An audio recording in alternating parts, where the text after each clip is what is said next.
안녕하세요. 해커스에서 행정사 실무법을 담당하고 있는 하성우라고 합니다. 너무 반갑고요.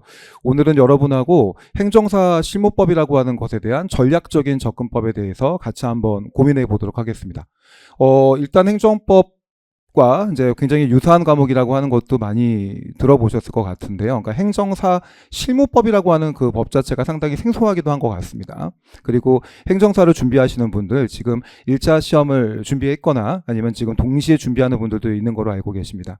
우리 행정사 실무법이라고 하는 것이 과연 무엇인지에 대해서 처음 한번 접근해 보는 방식으로 한번 진행해 보도록 하겠습니다.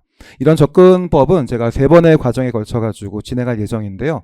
첫 번째는 행정사라고 하는 과목, 그리고 행정사 시험이라고 하는 과목과 행정사 실무법이라고 하는 것이 어떤 형식으로 만들어져 있는지, 그리고 왜 이 부분 자체가 어렵게 느껴지는 것이고 또 어떤 형식으로 준비했을 경우에 좋은 점수를 받을 수 있는지, 이거를 첫 번째 시간 때 좀 말씀드릴 생각이고요.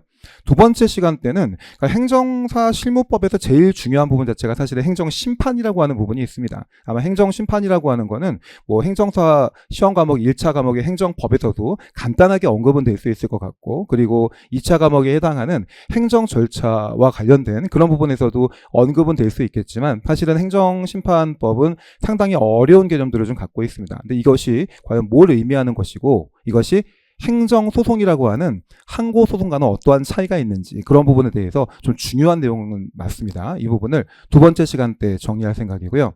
마지막 시간 때는 행정사 실무법은 3가지로 이루어져 있습니다. 행정사법이 있고 또 행정심판법이 있고 마지막으로 비송사건 절차법이라고 하는 법으로 만들어져 있는데, 각각의 법들이 어떻게 구성되어 있고 어떤 부분을 주목해야 되는지, 이런 형식으로 길지는 않지만 굉장히 중요한 내용 위주로 정리를 한번 해보도록 하겠습니다. 자, 지금부터 그러면 행정사 실무법에 대한 전략적 접근법 시작해 보도록 하겠습니다. 앞에 PPT 보시면서 같이 한번 고민해 봅시다. 먼저 저는 행정사라고 하는 이런 직업에 대해서도 먼저 한번 생각해 볼 필요가 있는 것 같습니다. 물론 행정과 관련된 일을 쭉 하셨던 어떤 공직에 계셨던 분들이라고 한다면 너무나 잘 알고 계시겠지만, 대부분의 분들은 이 행정사라고 하는 직업적인 부분을 잘 모르고 있기도 합니다. 그래서 제가 지금부터 행정사가 과연 뭐라는 직업인지 그런 부분을 좀 말씀드리고, 이 부분 자체가 왜 지금 점점 더 부각되고 있는지, 자격증으로 본다면 행정사라는 직업 자체는 상당히 지금 핫한 직업으로 인정되고 있잖아요. 그 이유에 대해서도 한번 생각해 보겠습니다. 행정사라고 하는 것은요, 일단은 이게 정의예요. 타인의 선임에 의하여, 그러니까 위임을 이제 받는다고 이야기하는 거죠. 보통 변호사를 선임했다 이렇게 얘기하듯이 기본적으로 행정사도 선임을 이제 받게 되는 겁니다. 행정기관에 제출하는 서류나 권리 및 의무 사항, 그리고 사실 증명에 관한 서류의 작성 및 제출을 이제 기본으로 하기도 합니다. 근데 이게 어떻게 본다면 가장 기본적인 거라고 볼 수 있는데요. 우리가 일반적인 국민들은 그러니까 행정청이라고 이야기하는 그런 처분청이라고도 합니다. 행정청, 처분청. 이쪽하고 별로 친하진 않죠. 그런데 내가 어떤 사업을 하거나 아니 어떤 일이 있거나 이런 억울함이 있거나 이럴 부분에 우리는 신고할 수도 있고 또 신청하는 그런 방법이 있습니다. 이거를 공법행위라고 이야기를 해요. 사인의 공법행위 이렇게 이야기하는 건데, 사실 그게 생각보다 쉽진 않죠. 내가 주변에서 빵을 사 먹거나 옷을 사거나 이런 거는 뭐 늘상 해왔던 건데, 이 행정기관이라고 하는 행정청에 대해서는 좀 거북하기도 하고 두렵기도 하고 이런 부분들이 있는 겁니다. 이런 부분에 있어서 그런 거를 대행하는 이런 일들을 메인으로 할 수 있다라는 거예요. 근데 그거 외에도 굉장히 중요한 상담 그런 것도 하게 되고요. 근데 조금 더 주목해야 될 게 뭐냐면 이런 부분입니다.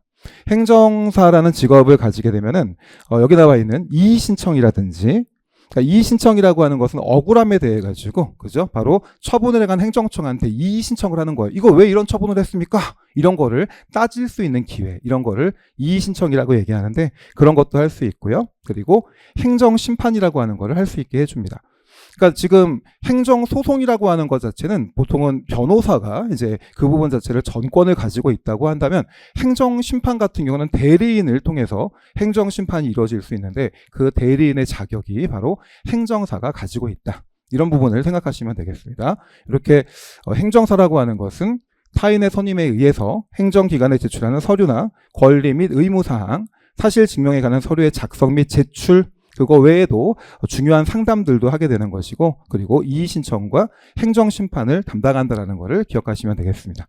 자, 그러다 보니까 행정사하고 가장 유사한 직업은요, 법무사라고 좀 볼 수 있습니다. 그러니까 법무사하고 행정사의 차이는 행정사는 행정기관에 제출할 서류를 다루는 직업이라고 볼 수 있고, 요거 외에도 이의신청이나 행정심판까지 아우르게 되는 거고요. 그리고 법무사라고 하는 직업은 행정기관이 아니라 사법기관에 해당하는 이 부분에 제출할 서류를 다루는 직업을 보통은 법무사라고 이야기하는 거죠.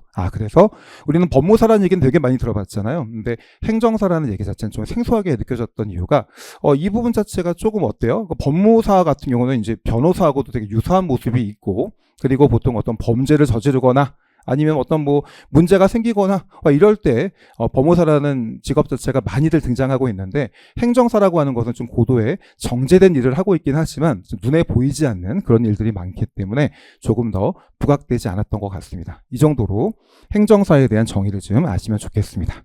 자, 그러면 행정사라고 하는 직업이 어떤 직업인지 아셨다면 이제 우리가 준비해야 될 과목인 행정사 실무법이라고 하는 것은 어떻게 구성되어 있는지 간단하게 보겠습니다.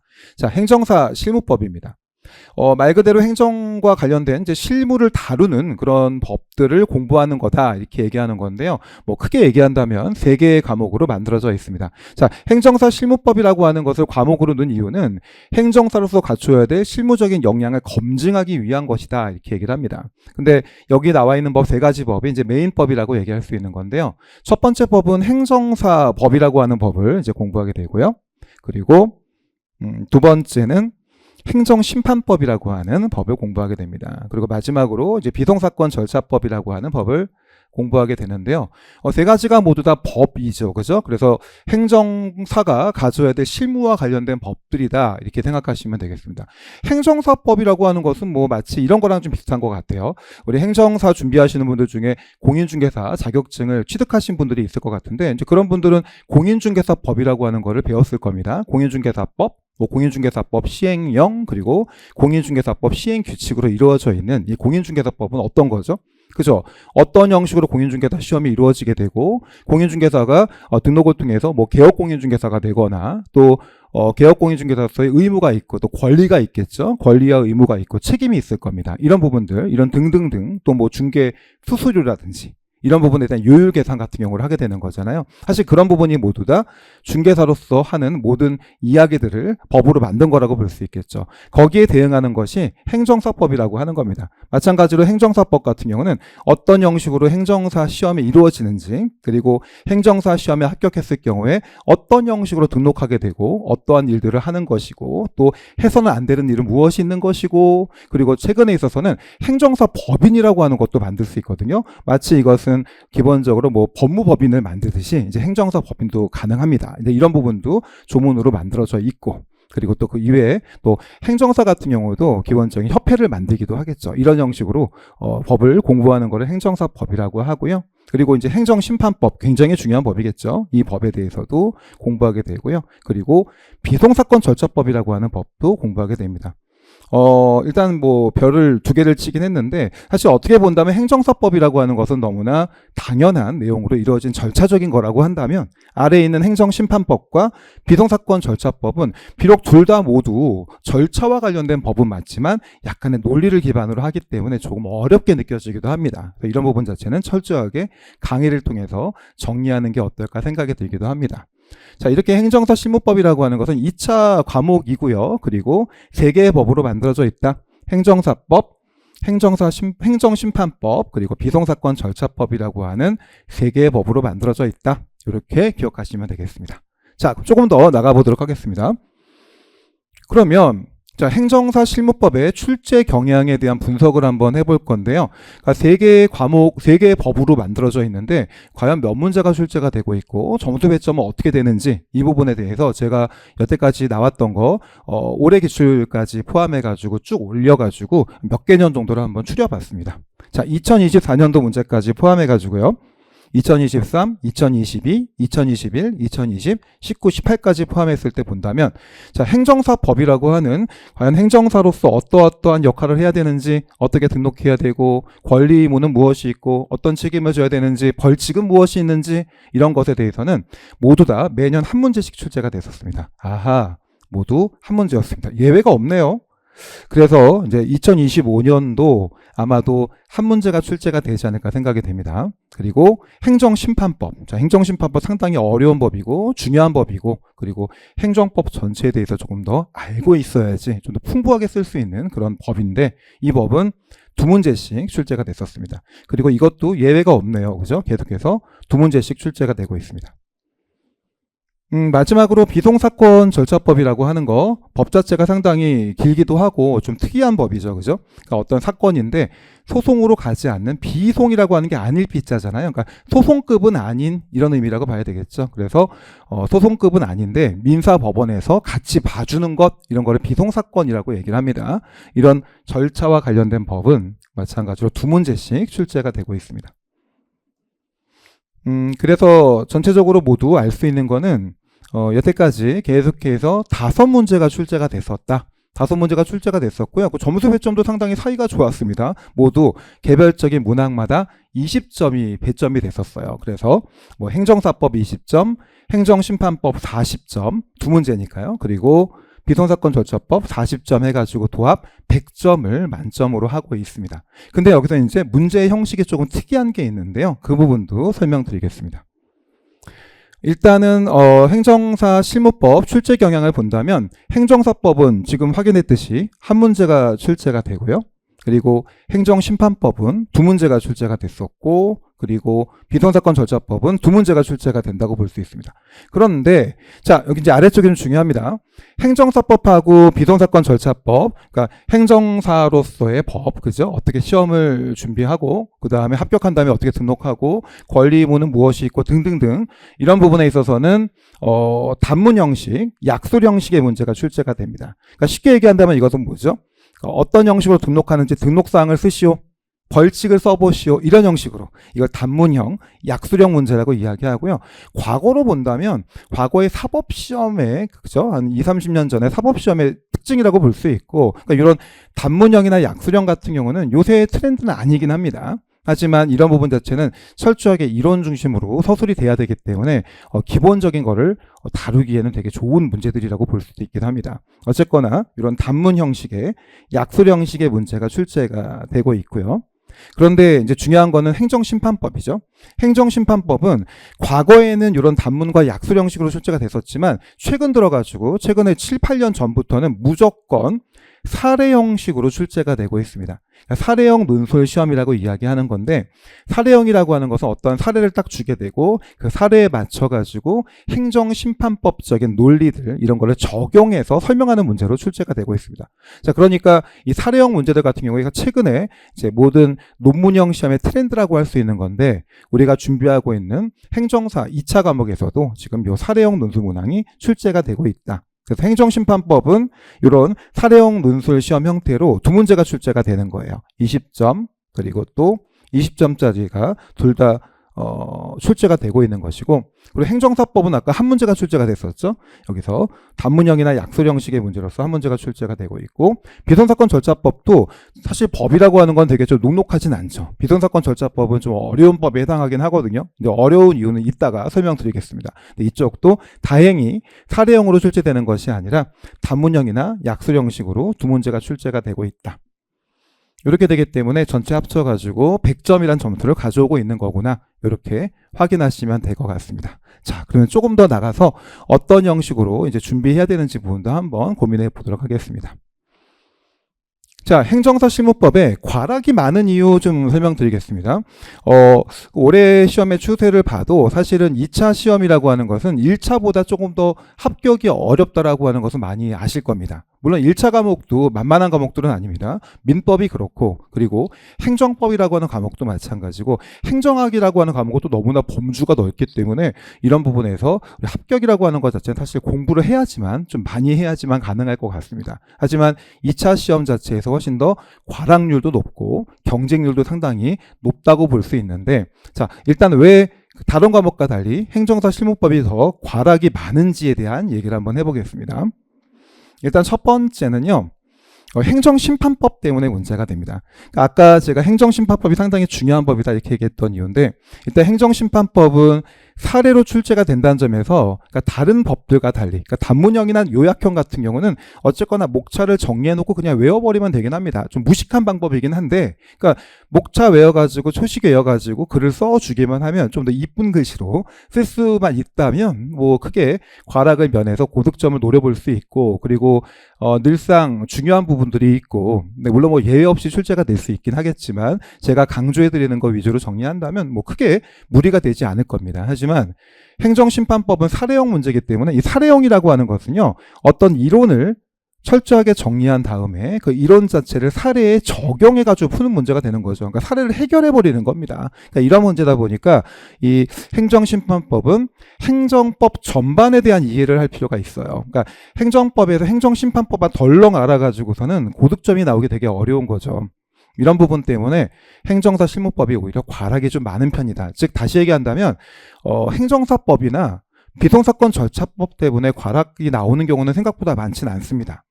또 비송사건 절차법은 뒤쪽에 있는 상사나 민사라고 하는 부분이 있거든요. 이제 그쪽에 따른 비송사건들은 거의 출제가 안 되기 때문에 그 총칙에 해당하는 부분만 출제가 되고 있거든요. 근데 이 부분하고 과태료라고 하는 것만 딱 정리를 한다면 충분히 고득점으로 갈 수 있습니다. 이건 뭐 단언컨대 그렇습니다. 그런데 이 행정심판법이 상당히 어렵다. 이 부분 자체가 전반에 대한 이해가 어렵기 때문이다. 그러면 이제 이런 얘기들도 많이 해요. 1차 과목 때 행정법을 공부하니까 그 정도로 공부해가지고 충분히 쓸 수 있지 않나요? 이렇게 얘기를 하는데 사실은 객관식으로 준비하는 행정법과 그리고 주관식으로 준비하는 행정 절차와 관련된 거는 좀 다른 모습이라고 볼 수 있고요. 조금 숙달이 될 필요가 있는 것이고 그리고 답안을 구성하는 방식 같은 경우를 체화시킬 필요가 있는 겁니다. 사실 그런 부분을 좀 공부하면 좋겠고요. 그리고 행정심판과 관련된 것은 보통 처분과 관련된 것이 행정심판으로 가거든요. 요거는 이제 1차 과목을 좀 준비하셨던 분들은 많이 들어봤을 겁니다. 행정행위 또는 처분이라고 하는 게 있는데 바로 요 행정행위 즉 처분에 대해서만 행정심판이 이루어질 수 있단 말이에요. 이런 부분에 대해서 이해를 제대로 해야 되는데 이런 거를 이해하지 못한 상태에서 그냥 바로 행정심판을 얘기했다가는 어쨌거나 여러분들의 답안지를 채점하는 분들은 전문가다 보니까 이 친구 제대로 이해하지 못한 친구네 이런 얘기를 들을 수 있다는 거예요. 그래서 행정심판법은 수업을 좀 꼼꼼하게 들어보시고 제가 전체적인 맥락을 잡아드릴 테니까 그 맥락 안에서 이런 형식으로 구성되는 거구나. 어쨌거나 절차법은 플로우예요. 그래서 과정을 보여주는 거기 때문에 이 친구 제대로 과정을 잡고 있네, 맥을 잡고 있네 그런 느낌이 들 수 있도록만 만들면 좋겠습니다. 자, 그래서 마지막 얘기죠. 처분, 즉 행정행위에 대한 정확한 이해 없이 행정쟁송법을 이해가 없는 상태에서 행정쟁송법이 출제가 되고 있기 때문에 어떻게 본다면 조금 거칠다고 볼 수 있겠죠. 여러분들한테는 행정법 전반에 대해 가지고 모두 공부할 기회를 주고 있지도 않은 상태에서 행정심판법이라는 걸 딱 내버리니까 사실 행정심판법은 행정소송과 관련된 항고소송이라고 이야기합니다. 이것도 이제 공부하신 분들은 들어봤을 거고 아니면 처음 들으신 분들은 뭐 이제 매번 수업마다 이야기할 겁니다. 이런 행정소송법하고 상당히 유사한 부분이 있어요. 그러니까 오히려 행정소송을 제대로 공부한 분들은 행정심판은 그냥 먹고 간다고 해도 과언이 아니거든요. 근데 우리들은 지금 행정소송과 관련된 걸 전혀 공부하지 않았고 조금 맛을 봤을 뿐인데 이런 부분 때문에 제대로 알지 못한 상태에서 행정심판을 다룬다? 조금 억지다 생각이 들 수 있겠지만 어쨌거나 이런 어려움은 누구한테나 동일하게 온 거잖아요. 우리는 전략적인 접근을 한다면 조금 더 쉽게 합격이 되지 않을까 생각이 됩니다. 그래서 우리 수업의 목적이 전략적 접근법이기도 한 거고요. 이렇게 좀 기억하시면 되겠습니다. 행정심판법이 좀 문제구나 생각하시면 되겠고요.